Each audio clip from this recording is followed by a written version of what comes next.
Hey folks, a lot of you guys learned about summaries in English 101, particularly if you took it here, but if your professor didn't spend a whole lot of time talking about it, or if you took 101 somewhere else, you might not have gotten much, so I wanted to give a very quick overview of summary basics. Alright, so a summary has really got three parts to it. And what we're talking about when we talk about a summary in 102 is really sort of what I think about as a research summary. It's a way for you to sort of capture what the author of the piece you're reading is saying, such that later on you might be able to use it in a paper. So you can explain, as you're working your way through your paper, this is what the author argues, this is how he argues it, this is what he concludes, and then you can talk about the tactics they used in writing the paper or what have you.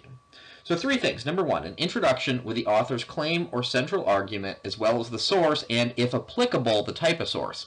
For example, if you have a press release from a corporation, that's a very different type of source than a scholarly article. So know what sort of source you're dealing with and be able to address that in that first sentence in your summary. Then your body sentences should explain how the author supports his or her argument, using phrases like he claims that, he argues, he completed a study that which indicated that, those sorts of things. And then a final sentence explaining what conclusion or conclusions the author made. Let's take a look at a sample real quick.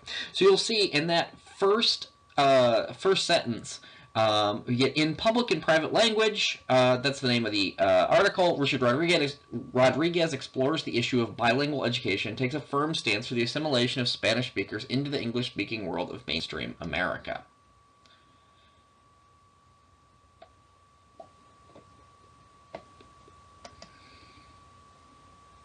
That's the author's claim.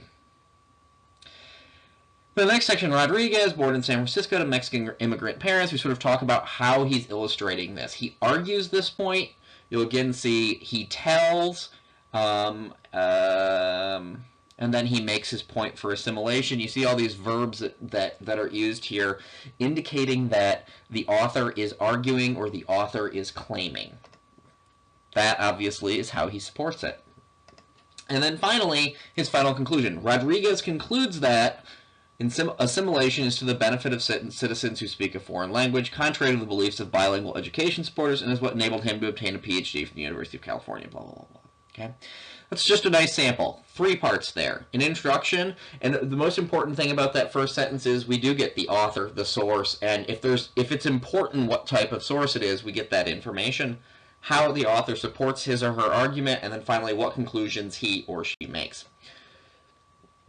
Note what's missing here, okay? There are no quotations in there. We don't need to quote directly. The idea of a summary is actually to paraphrase the original work in your own words in far fewer words. The idea is obviously to compress this. And there is no interjection of personal feelings or response. This is a straight up research summary. What does the author say? How do they argue that point? What do they conclude? And then we move on.